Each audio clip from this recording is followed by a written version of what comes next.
সূরা বাকারা আয়াত number 125 number আয়াত। এই আয়াতে আল্লাহ বলেন, হাফিজু আলাস সালাওয়াতি ওয়াস সালাতিল মুসতা, পাঁচ ওয়াক্ত নামাজের প্রতি যত্নবান হও। ওয়া কুমু লিল্লাহি কানিতিন, আল্লাহর সামনে বিনীতভাবে দাঁড়াও। তাহলে কিবলার সামনে দাঁড়াইলাম, বিনীতভাবে দাঁড়াইলাম। এখন কথা হলো দাঁড়াবো কেন, দাঁড়িয়ে কেন নামাজ পড়বো? সহিহ বুখারী হাদিস নাম্বার 1117। কত হয়? 11,000 বলে কে জানি গেছে। 1117 317 কত হয়? 1117। এই হাদিসটা কেন সেই হাদিস জানেন? একটা কাজ আছে। আবার বলেন, সহিহ বুখারীর কয় নাম্বার হাদিস? 1117। সারাদিন হাঁটে, হাঁটার পর চা স্টলের সামনে 10 মিনিট গল্প করে, আছে না নাই? এর লাগে হাদিস নাম্বারটা মুখস্থ করে। এই হাদিসের মধ্যে আসছে নবীর সাহাবা ইমরান ইবনে হুসাইন, উনি বলেন, কানাত বি বাওয়াসির, আমার অর্শরোগ ছিল। অর্শরোগ চিনেন তো? আমি আল্লাহ নবীর কাছে জানতে চাইলাম, ইয়া রাসূলুল্লাহ, আমার অর্শরোগ, নামাজ আমি কিভাবে পড়বো আমাকে আপনি জানায় দেন। আল্লাহ নবী বললেন, সাল্লি কাইমান, তুমি দাঁড়িয়ে নামাজ পড়বা। ফাইন লাম তাস্তাতি ফাকাইদান, যদি দাঁড়িয়ে নামাজ পড়তে না পারো তাহলে বসে পড়বা। আবার যদি দাঁড়িয়ে, আপনারা না, হুজুররা না, অন্যরা, যদি দাঁড়িয়ে, আবার যদি দাঁড়িয়ে না পারো, বলেন যদি দাঁড়িয়ে তাহলে বসে। তাহলে আবার বসে কখন? আবার বসে কখন? এই যে সারাদিন গল্প করতেছে দাঁড়ায়। সাল্লি কাইমান, দাঁড়িয়ে নামাজ পড়ো। ফাইন লাম তাস্তাতি ফাকাইদান, দাঁড়িয়ে না পারলে বসে। ফাইন লাম তাস্তাতি কাইদান, যদি বসে না পারো ফাআলা জামবিন, শুয়ে শুয়ে। তাহলে বলেন তো, এক নাম্বার যদি দাঁড়ানোর সক্ষম হয় তাহলে কিভাবে নামাজ পড়তে হবে? তাহলে দাঁড়াইলাম, কিবলার সামনে দাঁড়াইলাম, এবার আমি নামাজ শুরু করব। আসল আলোচনায় ঢুকতেছি। আমি আরিফ বিন হাবিব কিভাবে নামাজ পড়ি এটাই কই আমি। এবার আমি নামাজে দাঁড়াবো, দাঁড়ানোর পর আল্লাহু আকবার বলবো আমি, এটা বলে তাকবীর বলবো আমি। এখন কথা হলো, আল্লাহু আকবার যে বলবো এটার দলিল আছে কোথায়? হ্যাঁ, এই যে আমি আল্লাহু আকবার বলবো, সূরা মুদ্দাসসিরের মধ্যে আছে। আল্লাহ পাক রব্বুল আলামিন বলেন, ইয়া আইয়ুহাল মুদ্দাসসির কুম ফাআনজির ওয়া রাব্বাকা ফাকাব্বির। সূরা মুদ্দাসসিরের 3 নাম্বার আয়াতে আল্লাহ বলেন, ওয়া রাব্বাকা ফাকাব্বির, তাকবীর বলো, আল্লাহু আকবার বলো। তাহলে আল্লাহু আকবার বলা পাইলাম। এখন আল্লাহু আকবার বলেই যে শুরু করতে হবে, এটার দলিল কোথায় আছে? তিরমিজি শরীফের 3 নাম্বার হাদিস, তাহরিমুহা আত-তাকবীর। তুমি নামাজের বাহিরে যে বৈধ কাজগুলো আছে, এই বৈধ কাজগুলা আল্লাহু আকবারের মাধ্যমে হারাম করবা। নামাজের বাহিরের বৈধ কাজগুলা আল্লাহু আকবার বলে ওই বৈধগুলাই নামাজে হারাম করতে হবে। নামাজে খাওয়া কি বৈধ না অবৈধ? নামাজে অবৈধ। বলেন, নামাজের বাহিরে খাওয়া বৈধ না অবৈধ? নামাজে অবৈধ। তাহলে নামাজের বাহিরের অবৈধ কাজগুলা আল্লাহু আকবার, এই তাকবীরের মাধ্যমে এগুলা হারাম করা। এটা হলো তাকবীরে তাহরিমা। আচ্ছা, আল্লাহু আকবার বলে আমি নামাজ শুরু করব। এখন আমি আল্লাহু আকবার বলবো, আমি যে আল্লাহু আকবার বলবো এটার দলিল আছে কোথায়? সহিহ বুখারী 789 নাম্বার হাদিস। এটা কেন বলতেছি? ঝগড়া মুক্ত সমাজ দেখতে চাই। আপনাদেরকে নতুন দাওয়াত যদি দিতে আসে, বলবেন ভাই আমি যেটা করতেছি এটা সঠিক। যদি এটা সঠিক না হয় তো আপনারটা শুনবো, আর যদি সঠিক হয়ে থাকে তা আপনার দাওয়াত আমি কেন নিব? আরেকজনের দাওয়াত দেব। ঠিক, আল্লাহু আকবার বলবো। আল্লাহু আকবারের দলিল সহিহ বুখারী 789 নাম্বার হাদিস। এই হাদিসের মধ্যে আসছে, রাসূল আকরাম সাল্লাল্লাহু আলাইহি সাল্লাম কানা ইযা কামা ইলা সালাহ, যখন নামাজে দাঁড়াইতেন, ইউকাব্বিরু হিনা ইয়াকুম, যখন দাঁড়াইতেন আল্লাহ নবী আল্লাহু আকবার বলতেন। সুম্মা ইউকাব্বিরু হিনা ইয়ারকা, রুকুতে যাওয়ার সময় আল্লাহু আকবার বলতেন। সুম্মা ইউকাব্বিরু হিনা ইয়ারফা'ু সুলবাহু মিনার রাকআ, রুকু থেকে উঠার সময় আল্লাহ নবী আল্লাহু আকবার বলতেন। সুম্মা ইয়াকুলু ওয়া হুয়া কাইমুন সামি আল্লাহু লিমান হামিদা, দাঁড়িয়ে বলতেন সামি আল্লাহু লিমান হামিদা। সুম্মা ইউকাব্বিরু হিনা ইয়াহবি, সিজদায় যাওয়ার সময় বলতেন আল্লাহু আকবার। সুম্মা ইউকাব্বিরু হিনা ইয়াসজুদ, দ্বিতীয় সিজদার সময় বলতেন আল্লাহু আকবার। সুম্মা ইউকাব্বিরু হিনা ইয়াকুমু মিনাস সিনতাইন, 2 রাকাত নামাজ পড়ার পর বৈশা যদি তৃতীয় রাকাত হয় অথবা 4 রাকাতওয়ালা নামাজ হয়, ওঠার সময় আবার আল্লাহু আকবার বলতেন।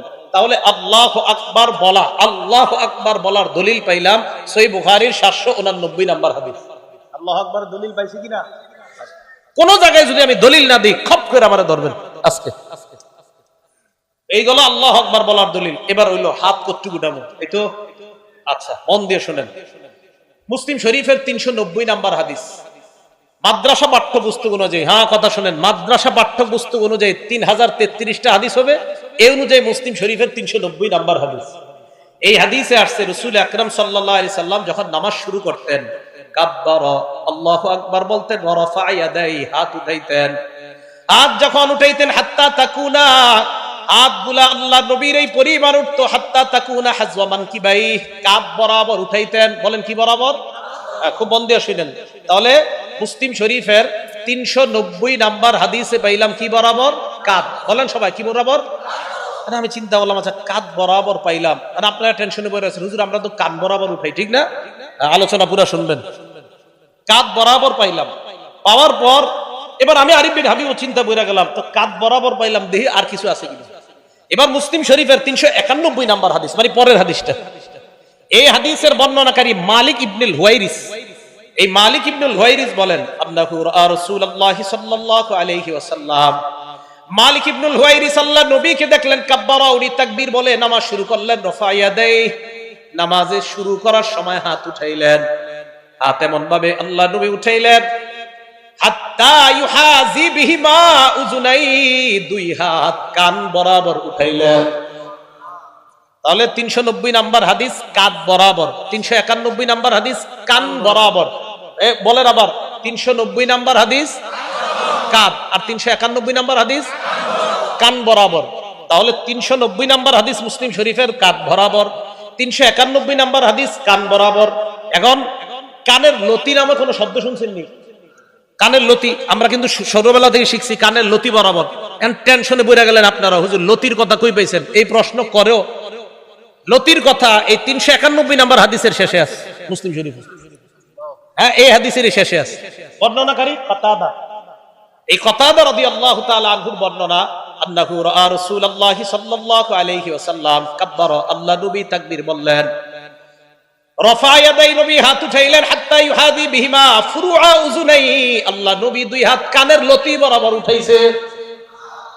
মুসলিম শরীফের 390 নাম্বার হাদিস কাঁধ বরাবর। বলেন কাঁধ কি বরাবর? কাঁধ। 391 নাম্বার হাদিসে দুইটা আমল, একটা হলো কান বরাবর আর একটা কানের লতি বরাবর। এখন আসেন, হুজুর কাঁধ পাইলাম, কান পাইলাম, লতি পাইলাম, আপনারা আবার বক্তব্যে শিখান যে দুই হাতের বৃদ্ধাঙ্গুলি লতি বরাবর থাকা, এটা কই পাইছেন? তাহাবী শরীফ 1 নাম্বার খন্ড 144 নাম্বার পৃষ্ঠা। এই পৃষ্ঠা আছে, রাসূল আকরাম সাল্লাল্লাহু আলাইহি সাল্লাম যখন তাকবীর বলে নামাজ শুরু করতেন, হাত উঠাইতেন।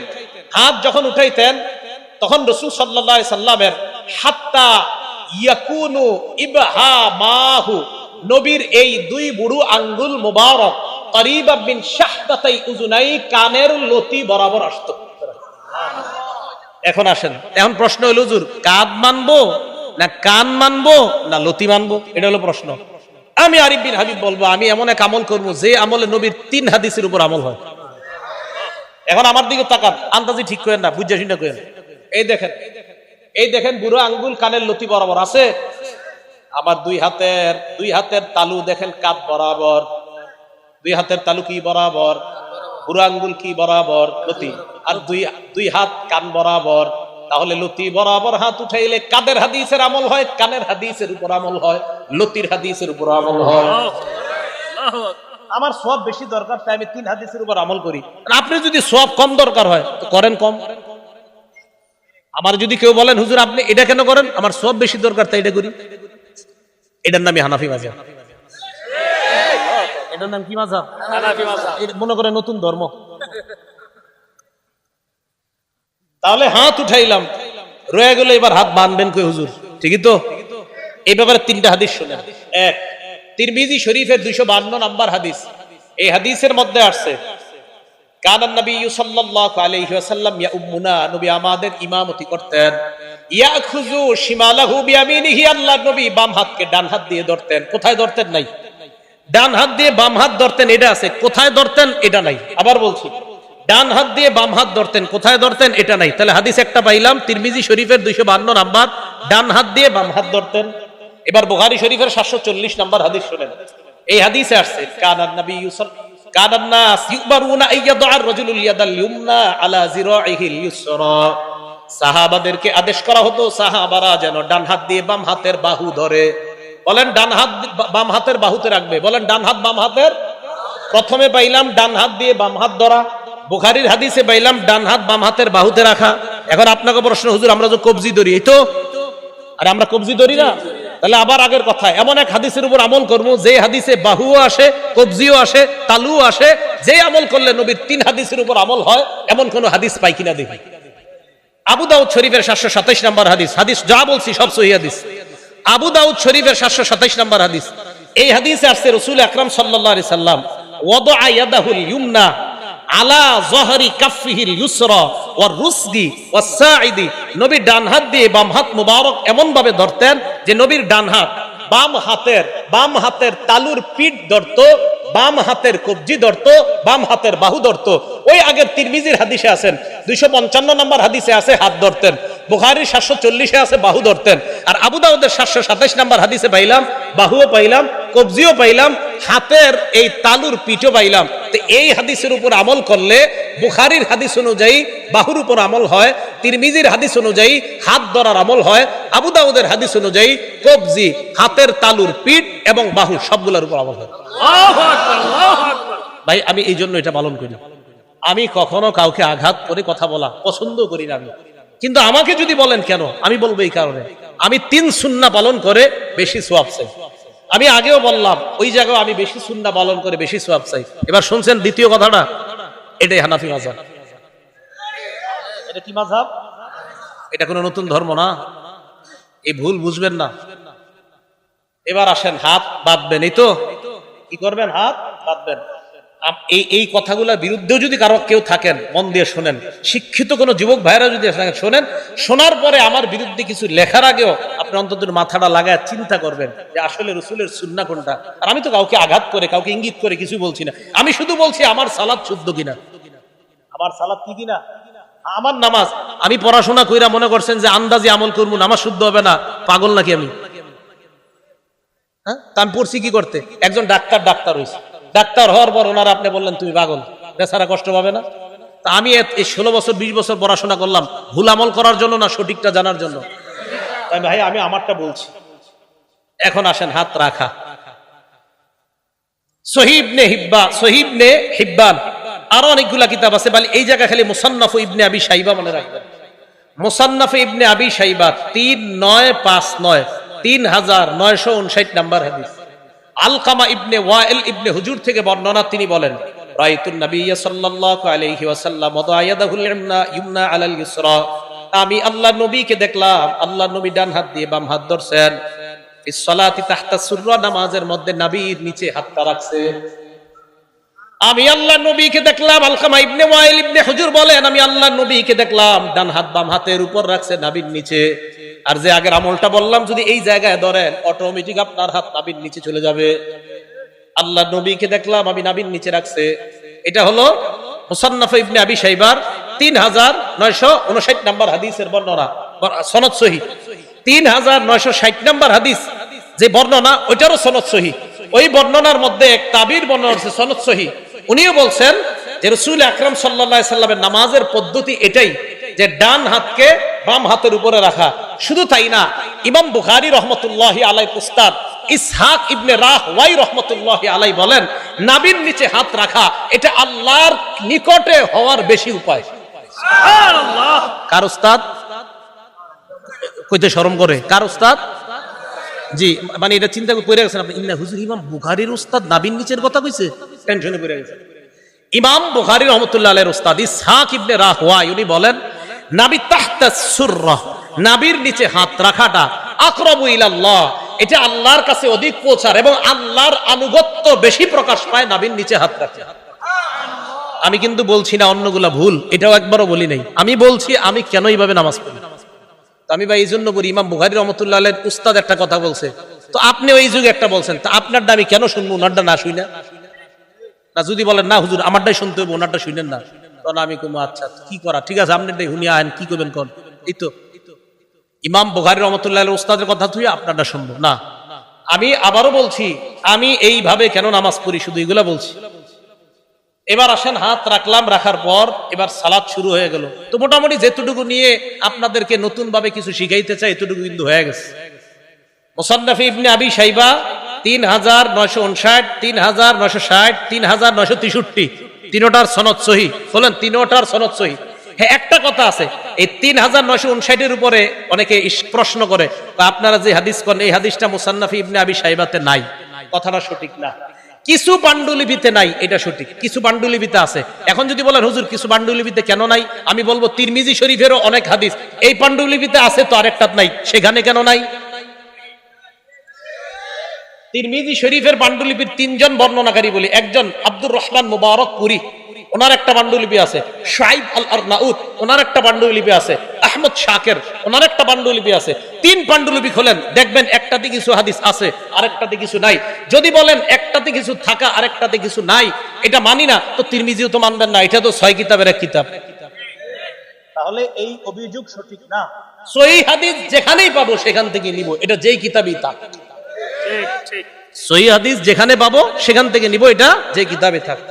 এই হলো আপনি সালাত শুরু করলেন। এখন আপনি নামাজ শুরু করার পর আপনি ইমামের পিছনে যখন দাঁড়ান, ইমাম সাহেব কেরাত পড়ে, তখন আমরা বলি আমরা কেরাত পড়ি না। কেন পড়ি না? সূরা আরাফে আল্লাহ পাক রব্বুল আলামিন গালিবান 204 নম্বর আয়াতে আল্লাহ বলেন, ওয়াইদা কুরিআল কুরআন, যখন কোরআন পড়া হয়, ফাসতামিউ লা, 1 নাম্বার হুকুম কান পেতে শোনো, 2 নাম্বার আনসিতু লা, এবং চুপ থাকো। তাহলে কোরআন পড়া হলে 2 হুকুম, 1 কান পেতে শোনা, 2 চুপ থাকা। আমি আবার বলছি, কোরআন যখন পড়া হয় তখন আল্লাহর হুকুম 2টা, 1 কান পেতে শোনা, 2 চুপ থাকা।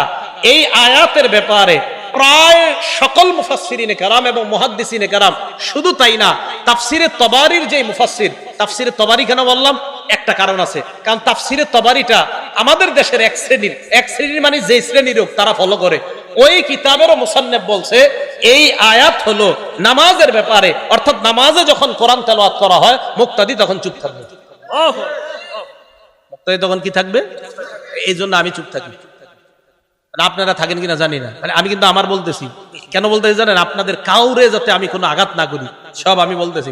আমি এভাবে নামাজ পড়ি, এভাবে হাত উঠাই। কেন উঠাই? আমার বেশি সওয়াব দরকার তাই। কিয়ামতের মাঠে ঠিক আছে, একটা সওয়াবের জন্য 2 দিন যেন আল্লাহ না ঠেকায়, তা আমার সওয়াব বেশি দরকার ভাই। আমি এই কারণে করি, আমি ঝগড়া মুক্ত থাকতে চাই, এই জন্য আমি ঝগড়া করতে চাই না। বলতে পারেন কেন? কারণ নবীজি বলছে, আনা জাইমুন বিবাইতিন ফি রাবজিল জান্নাহ লিমান তারাকাল মিরাআ, যে ব্যক্তি ঝগড়া করা ছেড়ে দেয়, আমি নবী জান্নাতের মাঝখানে তার একটা ঘরের দায়িত্ব নিয়ে নিলাম। ঝগড়া করতে চাই না। আমারে যদি কেউ বলেন হুজুর আহেন, পারলে আমার সাথে বসেন, আমি বলবো বসাবসির দরকার নাই। আমি এইভাবে নামাজ পড়ি এই হাদিসের কারণে, এইভাবে হাত উঠাই ওই হাদিসের কারণে, এইভাবে হাত বাঁধি এই হাদিসের কারণে, আমি এইভাবে আমল করলে দেখি 3 সুন্নাহ পালন করা হয়, আমি এইভাবে হাত বাঁধলে দেখি 3 সুন্নাহ পালন করা হয়, আমি ওইভাবে হাতটা উঠাইলে দেখি 3 সুন্নাহ পালন করা হয়। সুন্নত 3টা পালন করলে 3 সুন্নতের সওয়াব হয়। এই জন্য আমার সওয়াব বেশি দরকার, তাই করি। আপনি ঝগড়া করলে অন্য জায়গায় যান, আমার সাথে না। কেন? আমি ঝগড়া পারি না, একদম সত্যি কথা। আবার যদি কোন হুজুর বহস করেন আসেন, আমি বহসে জিরো, একদম কোনো মোটেই যোগ্যতা নাই আমার। আপনাদের সাধারণ কারোর সাথে পারবো না, আর তো আলেম দূরের কথা। আল্লাহ আমাদের সকলকে ফিতনা থেকে বেঁচে থাকার তৌফিক দান করেন। এবার আসেন, নামাজের তো ব্যাপারে ভালোই শুনলেন। এখন যে কথাগুলো বলবো এগুলো শুনলে অনেক মুরব্বীদের কষ্ট লাগবে, বাকি যাদের ভিতরে রোগ আছে তাদের কষ্ট লাগবে, রোগ না থাকলে লাগবে না। রাসূল আকরাম সাল্লাল্লাহু আলাইহি সাল্লাম মসজিদে বসা, এক সাহাবা আসার পর উনি নামাজ পড়লেন, আল্লাহু আকবার। নামাজ পড়ার পর আল্লাহ রাসূলের সামনে গেলেন, যাওয়ার পর সাল্লাম আলা নবী সাল্লাল্লাহু আলাইহি ওয়াসাল্লাম, আল্লাহ নবীকে সালাম দিলেন। সালাম দেওয়ার পর ফারাদ্দা আলাইহিস সালাম, আল্লাহ নবী সালামের জবাব দিলেন। নেওয়ার পর বললেন, ইরজি ফাসাল্লি ফাইন্নাকা লাম তুসাল্লি, তুমি যাও আবার নামাজ পড়ো, কারণ তুমি নামাজ পড়ো নাই। উনি আবার গেলেন, আবার নামাজ পড়লেন, আবার আসলেন, আবার সালাম দিলেন। আল্লাহ নবী বললেন, তুমি আবার যাও, আবার নামাজ পড়ো। আবার গেলেন, আবার নামাজ আদায় করলেন, আবার আল্লাহ নবীকে সালাম দিলেন। সালাম দেওয়ার পর নবী সালামের জবাব নিয়ে বললেন, আবার যাও, তুমি নামাজ পড়ো, তুমি নামাজ পড়ো নাই। 3 বার এইভাবে হওয়ার পর আল্লাহ নবী তাকে বললেন, তুমি যাও, আবার নামাজ পড়ো। ওই সাহাবা জবাব দিলেন, ইয়া রাসূলুল্লাহ মা উহসিনু গায়রা, আমি এর চাইতে ভালো সুন্দর নামাজ পড়তে পারি না। আল্লিমনি, আমাকে আপনি নামাজ কিভাবে পড়তে হয় শিখায়া দেন। নবীজি বললেন, ইদা কুমতা ইলা সালাহ, যখন নামাজের ইচ্ছা পোষণ করবা, ফাকাব্বির, তখন তুমি তাকবীর বলবা। তাকবীর বলার পর ফাকরা মা তায়াসসারা মাকা মিনাল কুরআন, কোরআনের যেই জায়গা সহজ ওই জায়গা থেকে পড়বা। এবার শুনেন, পড়ার পর সুম্মার কার পর রুকু করবা হাত্তা তাতমাইন্না রাকিআ, ধীর স্থিরতার সাথে রুকু করবা, যতক্ষণ তোমার ইতমিনান না হয় ততক্ষণ তুমি রুকুতে থাকবা। এরপর আল্লাহ নবী বলেন সুম্মার ফারাসাকা মিনার রুকুই হাত্তা তাতাদিলা কাইমা, এরপর রুকু থেকে দাঁড়াইবা, সোজা হয়ে দাঁড়াইবা, বাঁকা হয়ে থাকা যাবে না, হ্যাঁ সোজা হয়ে দাঁড়াইবা।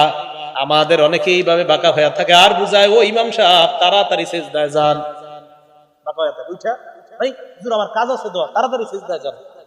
কষ্ট নিয়েন না, যাদের মাজায় সমস্যা ভিন্ন কথা, যারা এমনি কুজা এদের জন্য না এটা, যারা এমনি সুন্দরভাবে হাঁটতে পারেন কিন্তু নামাজে গেলে রুকু থেকে উঠে এইভাবে দাঁড়ায় থাকেন, হ্যাঁ মানে এইভাবে আপনি বাঁকা হয়ে থাকেন, পুরোপুরি দাঁড়ান না। আল্লাহ নবী কয় হাত্তা তাতাদিলা কাইমা, তুমি পরিপূর্ণভাবে দাঁড়াইবা, সোজা হয়ে দাঁড়াইবা।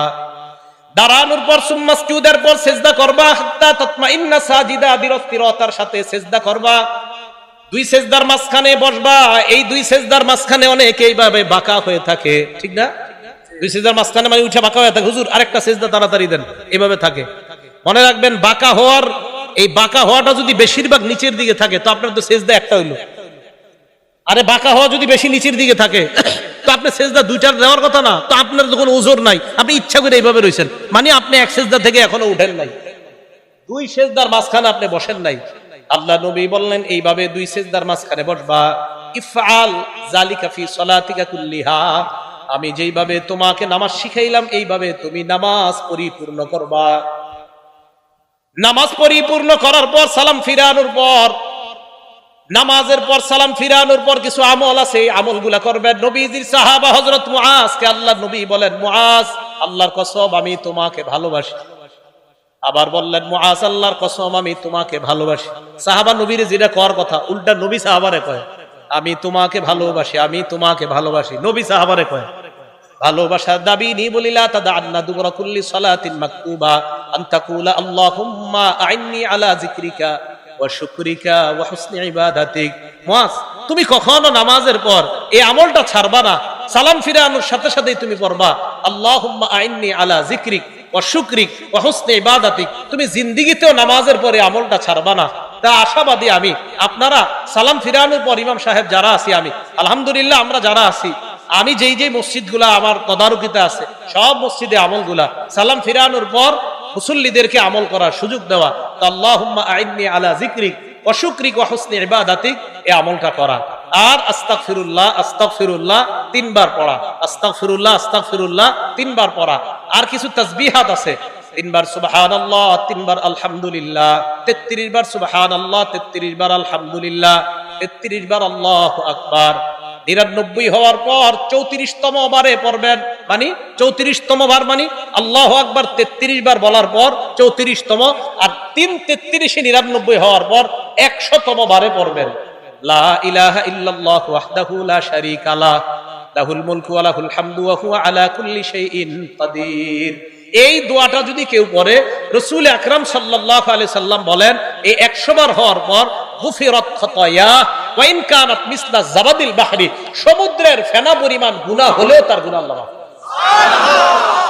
আরেকটা পড়েন আমার সাথে, সুবহানাল্লাহি ওয়া বিহামদিহি, বাস এটুকুই 100 বার কয়বার? এটা যদি 100 বার পড়েন, আল্লাহ নবী বলেন এটা পড়লেও সমুদ্রের ফেনা পরিমাণ গুনাহ যদি হয় তার গুনাহ আল্লাহ মাফ করে দেয়। আর আয়াতুল কুরসি পড়বেন। বুলুগুল মারাম 97 নাম্বার হাদিস, এই হাদিসের মধ্যে আসছে ক্বালা রাসূলুল্লাহ সাল্লাল্লাহু আলাইহি ওয়াসাল্লাম মান ক্বারা আয়াতুল কুরসি দুবুরা কুল্লি সালাতিন মাকতুবা, কোন ব্যক্তি যদি ফরজ নামাজের পর আয়াতুল কুরসি পড়ে, লাম ইয়ামনাহু মিন দুখুলিল জান্নাহ ইল্লাল মাউত, মরবে আর জান্নাতে যাবে। এই দুই জান্নাত আর ওই ব্যক্তির মাঝে ব্যবধান হলো মৃত্যুবরণ করা, মারা যাওয়ার সাথে সাথে আল্লাহর জান্নাতের মেহমান। তাহলে আয়াতুল কুরসি পড়া এটা কখনো ছাড়বেন না। মা বোনরা যারা পারেন না দেখে দেখে আয়াতুল কুরসি পড়বেন, আপনারা যারা পারেন না দেখে দেখে আয়াতুল কুরসি পড়বেন। এরপরে যদি মুনাজাতের প্রয়োজন হয়, মুনাজাতে যদি কারো শরীক হইতে মন চায় হবেন, মন না চাইলে হবেন না। কোনো আলেম বলে না যে মুনাজাত নামাজের অংশ, এটা আপনারা শুধু শুধু ইমামদের উপর অভিযোগ দেন। ভাই কি যে ইমাম সাহেবরা বলে মুনাজাত নাকি নামাজের অংশ? না, মুনাজাত ইমাম সাহেব করে ওনার মন মতো, আপনার মন চাইলে ওনার সাথে শরীক হবেন, মন না চাইলে শরীক হবেন না। মনে রাখবেন নামাজ আলাদা ইবাদত, মুনাজাত আলাদা ইবাদত। মনে থাকবে নামাজ, বলেন নামাজ আলাদা ইবাদত, মুনাজাত আলাদা ইবাদত। কোন মুসল্লি যদি মন চায় আমি মুনাজাত করবো না, আমি দাঁড়ায় সুন্নত পড়বো, আপনি বলেন আপনার কোন ইমাম সাহেব না করছে কোনোদিন? আন্দাজি অভিযোগ দেন কেন? এই জন্য আপনার এরপরে যদি মন চায় উনি মুনাজাত করলে আপনার মন চাইলে ওনার সাথে মুনাজাতে শরীক হবেন, মন না চাইলে শরীক হবেন না। যদি কোথায় আলা ইবনে হাজরামি রাসূল সাল্লাল্লাহু আলাইহি সাল্লামের সাহাবা ফজরের নামাজের পর মুনাজাত করছে, অন্য যারা সামনে ছিল তারা আমিন আমিন বলছে। তারা কি বলছে? আমিন আমিন বলছে। এটা বলার পরে এখন কি বলবে জানেননি অনেকে? হুজুর উনি তো ক্ষেত্র বিশেষ মুনাজাত করছে। অনেকে বলবে কি ক্ষেত্র? তখন বলবে আলা হাজরামি, নবীর সাহাবা আলা হাজরামি তখন বিপদ ছিল খুব, ওই বিপদ থেকে মুক্তির জন্য ফজরের পরে মুনাজাত করছে। আমি জানি এই কথাটা অনেকে বলবে যে আলা হাজরামি বিপদে ছিল, বিপদ থেকে মুক্তির জন্য মুনাজাত করছে। আমরা মুসলমানরা কি কম বিপদে আছি? যদি বলেন না আমি তো হুজুর পুরা বিপদ মুক্ত, তো ঠিক আছে মাশাআল্লাহ, আপনি খতিব হয়ে যান মসজিদে, এটা আপনি এত পেরেশান মুক্ত। একজন খতিব আলোচনা করার আগে হাজারো চিন্তা করে তার একটা আলোচনা করতে হয়। তাহলে মুনাজাত করছে কিনা আলা হাজরামি। বাকি বললাম মুনাজাত এটা বাড়াবাড়ির জিনিসটা, কারো মন চাইলে করবে, কারো মন চাইলে করবে না। আলা হাজরামি উনি ফজরের নামাজের পর মুনাজাত করছে। আল বিদায়া ওয়ান নিহায়াতে আছে এই বর্ণনা, লম্বা আলোচনা, ইতিহাসের কিতাবে স্পষ্ট লেখা আছে। তো এই লেখার উপর আবার প্রশ্ন উঠবে অনেকের, হুজুর উনি তো একটা বিপদে ছিল তখন, তাই আমরা মুসলমানরা এখন প্রতি মুহূর্তে বিপদে আছি। এবার আসেন মসজিদে যে ঢুকলেন, অনেক আলোচনায় তো শুনলেন কাঁচা রসুন আর কাঁচা পেঁয়াজ খায়া যারা মসজিদে ঢুকেন, কি রসুন আর কাঁচা পেঁয়াজ মুড়ি বানায়া মাত্র খায়াটায় ঢুকছেন ঘর মসজিদে, এটা করেন না। তিরমিজি শরীফের 3927 নম্বর হাদিস, ক্বালা রাসূলুল্লাহ সাল্লাল্লাহু আলাইহি ওয়াসাল্লাম, আল্লাহ নবী বলেন আন্নান নাবিয়্যা নাহা আন হাতাইনিশ শাজারাতাইন, নবীজি এই দুই গাছ থেকে নিষেধ করেছেন। নবী বলেন মান আকালাহুমা, এই দুই গাছ তথা ইয়ানিল বাসলা ওয়াস সুমা, কেউ যদি পেঁয়াজ এবং রসুন খায় ফালা ইয়াকরাবান্না মাসজিদানা, সেজন্য আমাদের মসজিদের কাছেও না আসে। নবীজি বলেন কেউ যদি কাঁচা পেঁয়াজ আজ কাঁচা রসুন খায় সেজন্য আমাদের মসজিদের কাছে না আসে।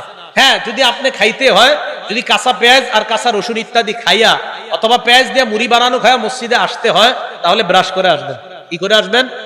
কেন ব্রাশ করে আসবেন? মুসলিম শরীফের হাদিসে আসছে, ক্বালা রাসূলুল্লাহ সাল্লাল্লাহু আলাইহি ওয়াসাল্লাম, আল্লাহ নবী বলেন শোনো তোমরা, এই যে গন্ধযুক্ত গাছ, এই গন্ধযুক্ত গাছ যারা খায়, নবী বলেন মান আকালা মিন হাযিহি শাজারাতিল মুনতিনা, মুনতিনা মানে গন্ধযুক্ত গাছ, যে গাছের গন্ধ আছে, যারা খাও ফালা ইয়াকরাবান্না মাসজিদানা, মসজিদে আসবা না। প্রশ্ন হতে পারে কেন? নবীজি বলেন ফা ইন্নাল মালাইকাতা তাআজ্জা বিম্মা ইয়াতাআজ্জা বিহিল ইনসু, মানুষ যেই জিনিস গন্ধ অপছন্দ করে, যেই গন্ধে মানুষ কষ্ট পায়, ওই গন্ধে ফেরেশতাও কষ্ট পায়। ঠিক, মানুষ যেই গন্ধে কষ্ট পায় ওই গন্ধে কে কষ্ট পায়? তাহলে পেঁয়াজ রসুন, এই কাঁচা পেঁয়াজ কাঁচা রসুন এগুলা খেয়ে মসজিদে আসা যাবে না। যদি কোনো মুসল্লি নাও থাকে তাও আসবেন না। কেন মসজিদে আসবেন না মুসল্লি না থাকলে? কারণ ফেরেশতা মসজিদে আছে। তখন আপনি যখন ওই কাঁচা পেঁয়াজের গন্ধ, এটা যেমন মানুষ সহ্য করতে পারে না, ফেরেশতাও সহ্য করতে পারে না। এবার বলেন তো, কাঁচা পেঁয়াজ খায়া মসজিদে যদি যাওয়া নিষেধ হয়, সিগারেট খেয়ে না, ওইটা গন্ধ তো অনেক সুন্দর, হ্যাঁ নিষেধ না? সিগারেটের দলিল কি? সিগারেটের দুর্গন্ধ, এটা খেয়ে যাওয়া নিষেধ, দলিল কি? এই হাদিস দলিল। কারণ দুর্গন্ধযুক্ত গাছ খেয়ে যদি মসজিদে যাওয়া নিষেধ হয়, যেটা একটা হালাল, পেঁয়াজ হালাল না হারাম, রসুন হালাল না হারাম? হালাল। এই হালাল জিনিস খেয়ে মসজিদে যাওয়া নিষেধ। ধূমপানের প্যাকেটের উপরে কি লেখা থাকে? এটা কি এখনো আছে? এখন তো নতুন কথা, ধূমপান মৃত্যু ঘটায়। তো যেই জিনিসের উপর লেখা মৃত্যু ঘটায়, এই জিনিস খায় আপনি মসজিদে গিয়ে মাশাআল্লাহ ফেরেশতাদেরকে আনন্দ দিতে চান, তাহলে ফেরেশতাদেরকে কষ্ট দেওয়া যাবে না। ভাই কষ্ট নেন নাই তো আপনারা? মানে বলতে চাইলাম আমি তো খাইতে নিষেধ করিনি নাকি? হ্যাঁ, জর্দা না, জর্দা খেয়েও যাবেন না, পানও জর্দা এগুলা খেয়ে যাবেন না মসজিদে, একদম আপনি ব্রাশ করে যাবেন। এগুলা খাওয়ার পরে অনেকে মাশাআল্লাহ কি করে, পান চাবাইতে চাবাইতে মসজিদে গিয়ে পান ফালা দাঁড়া আল্লাহু আকবার, মানে কি? আরে ভাই এটা কেন? না এটা করবেন না। চিন্তা করে হুজুর আপনি আমি পান খাই না, এই কথা কয়ে লাভ নাই। হুজুর করে আমি পান খাইতে দেখছেন কখনো? চিন্তা করে হুজুর মনে কয় না, নিজে মনে পান খায়। আমি খাইলেও, আমি যদি কখনো খাইতামও তাও বলতাম আপনি পান খায় মসজিদে যায় না। শরীয়ত কি আমার উপরে চলে নাকি?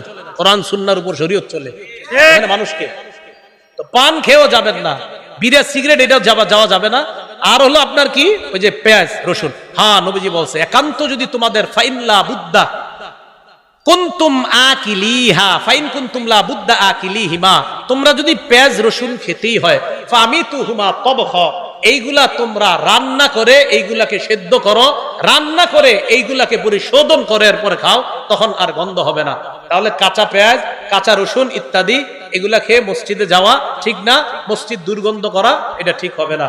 আল্লাহ আমাদের সকলকে যে কথাগুলা শুনলাম, বিশেষ করে একটু বসেন, সর্বশেষ জানতে চাই, বলেন তো আমি যে সালাতের পদ্ধতি বর্ণনা করছি এইভাবে কে নামাজ পড়ে? আপনারা বলেন, আপনি কে? আমি যেই পদ্ধতি নামাজ পড়ছি আমি ওইটা বলছি। এই জন্য কেউ মনে করবেন না যে না হুজুর আপনি মনে ওনারটা না করছেন, না আমি এইভাবে করি। বাকি বুঝার থাকলে তো বুঝে নেবেন। আল্লাহ আমাদের সকলকে যে কথাগুলা বললাম শুনলাম আমাল করার তৌফিক দান। আচ্ছা এই উডার আগে করবেন না, বসেন একটু বসেন, সবাই বসেন। রুমালে একটু দান করেন, আপনারা বসেন, কেউ উঠবেন না। আল্লাহর